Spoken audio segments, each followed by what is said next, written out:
നമസ്കാരം, welcome to Nithees cook and joy. പുതിയൊരു വീഡിയോയിലേക്ക് എല്ലാവർക്കും സ്വാഗതം. അപ്പോൾ ഞാനിന്ന് ഉണ്ടാക്കാൻ പോകുന്നത് തമിഴ്നാടു സ്റ്റൈൽ തക്കാളി ചട്നിയാണ്. വളരെ ടേസ്റ്റി ആയിട്ടുള്ളൊരു ചട്നിയാണിത്. നമുക്ക് പെട്ടെന്ന് ഉണ്ടാക്കിയെടുക്കാം. ഏകദേശം ഒരു 3-4 ദിവസം അല്ലെങ്കിൽ ഒരാഴ്ച വരെ നമുക്ക് ഫ്രിഡ്ജിൽ സ്റ്റോർ ചെയ്യാൻ പറ്റുന്ന ഒരു ചട്നിയാണ്. പിന്നെ നമ്മളിവിടെ യൂസ് ചെയ്യുന്നത് സെസ്മി ഓയിലാണ്, അതായത് നല്ലെണ്ണ. അതിന് പകരം നിങ്ങൾക്ക് വേണമെങ്കിൽ സൺഫ്ലവർ ഓയിലോ അല്ലെങ്കിൽ നമ്മുടെ വെളിച്ചെണ്ണയോ എന്ത് വേണമെങ്കിലും ഉപയോഗിക്കാം. പക്ഷേ അതിൻ്റെ ഒതൻറ്റിക് ടേസ്റ്റ് എന്ന് പറയുന്നത് നമ്മുടെ നല്ലെണ്ണയിൽ ചെയ്യുമ്പം തന്നെയാണ്. അതുപോലെ ഞാൻ വീഡിയോയിൽ പറഞ്ഞിട്ടുണ്ടായിരുന്നു 2 പച്ചമുളക് മാറ്റി വെച്ചിട്ടാണെന്ന്. 2 പച്ചമുളകല്ല, 2 കഷ്ണം പച്ചമുളകാണ്. ഒരു പച്ചമുളക് 2 കഷ്ണമായിട്ടായിരുന്നു ഇട്ടിട്ടുണ്ടായിരുന്നത്. അതുപോലെ തന്നെ നിങ്ങൾക്ക് കാശ്മീരി മുളകിൻ്റെ എണ്ണം വേണമെങ്കിൽ കൂട്ടാം, ഒന്നുകൂടെ നല്ല കളർ കിട്ടും. നമുക്ക് വീഡിയോ കണ്ടിട്ട് വരാം. Welcome to the video. തക്കാളി ചട്നി ഉണ്ടാക്കാൻ വേണ്ടിയിട്ട് നമുക്ക് ഒരു മീഡിയം സൈസ് സവാള, തക്കാളി, ഇതൊരു മീഡിയം തക്കാളിയും ഒരു ചെറുതുമാണ്. നിങ്ങളുടെ കയ്യിൽ വലുതാ ഉള്ളതാണെങ്കിൽ ഒരു വലുതെടുത്താൽ മതി, ചെറുതാണെങ്കിൽ 2 ചെറുതെടുക്കാം. പിന്നെ കുറച്ച് കറിവേപ്പില, 1 ടീസ്പൂൺ ഇഞ്ചി, ഇത് അരിഞ്ഞ് കഴിഞ്ഞാൽ ഏകദേശം 1 ടീസ്പൂൺ ഉണ്ടാവും. 2 വെളുത്തുള്ളി, 2 പച്ചമുളക്, 2 വറ്റൽമുളകും, 2 കാശ്മീരി ചില്ലിയാണ്. ഇത് നിങ്ങളുടെ കയ്യിൽ കാശ്മീരി ചില്ലി ഇല്ലെങ്കിൽ ഇത് ഒഴിവാക്കാം. ഇത് ചേർക്കുമ്പോൾ കുറച്ചുകൂടെ കളർ കിട്ടും, അതിന് വേണ്ടിയിട്ടാണ്.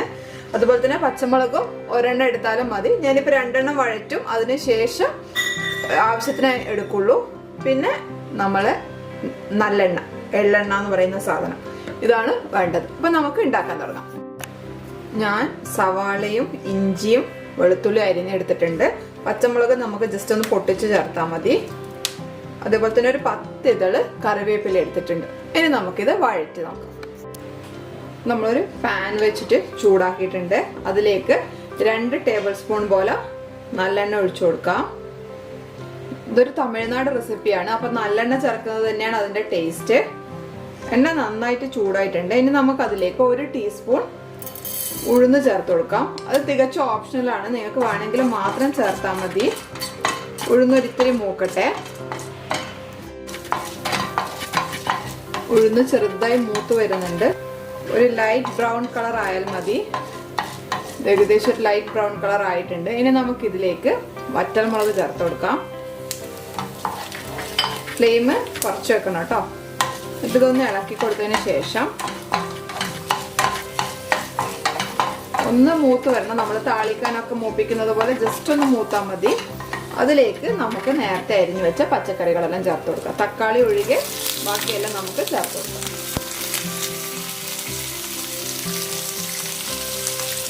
ഇനി നമുക്ക് സവാളയൊന്ന് വാടി വരുന്നത് വരെ ഇളക്കി കൊടുക്കാം. നന്നായിട്ട് ബ്രൗൺ കളർ ആവണ്ട, ജസ്റ്റ് ആ കളർ മാറുന്ന ഒരു സ്റ്റേജിലേക്ക് എത്തിയാൽ മതി. ലൈറ്റായിട്ട് ഒന്ന് ബ്രൗൺ കളർ ആവുന്നവരെ ഇതൊന്ന് വഴറ്റി കൊടുക്കാം. പെട്ടെന്ന് വഴന്ന് കിട്ടാൻ വേണ്ടിയിട്ട് ഞാനൊരു 1/2 ടീസ്പൂൺ ഉപ്പ് ചേർക്കുന്നുണ്ട്. മീഡിയം ഫ്ലെയിമിലാക്കിയിട്ട് നമുക്കിതൊന്ന് വഴറ്റിയെടുക്കാം. നമ്മളെ സവാള ലൈറ്റായിട്ടൊരു കളർ ചേഞ്ച് വന്നിട്ടുണ്ട്. ഇത്രയും മതി, നന്നായിട്ട് ബ്രൗൺ കളർ ആവുമെന്ന് വേണ്ട. ഇനി നമുക്കിതിലേക്ക് തക്കാളി ചേർത്ത് കൊടുക്കാം. നന്നായിട്ടൊന്ന് ഇളക്കി കൊടുക്കാം. എന്നിട്ട് ഇത് അടച്ചു വെച്ചിട്ട് ഒരു 5 മിനിറ്റ് വേവിച്ചെടുക്കാം. തക്കാളി നന്നായിട്ട് ഉടഞ്ഞു വരണം, അതുവരെ നമുക്കിതൊന്ന് കുക്ക് ചെയ്യാം. മീഡിയം ഫ്ലെയിമിൽ ഇട്ടിട്ട് വേണം കുക്ക് ചെയ്യാൻ. ഹൈ ഫ്ലെയിമിലായാലും തക്കാളിയും സവാളയൊക്കെ കരിഞ്ഞു പോകും. ഇടയ്ക്കൊന്ന് ഇളക്കി കൊടുക്കണം. നമുക്കിതൊന്ന് തുറന്ന് ഇളക്കി കൊടുക്കാം. തക്കാളി നീളത്തിൽ അരിഞ്ഞാൽ പെട്ടെന്ന് ഉടഞ്ഞു കിട്ടും, കണ്ടോ.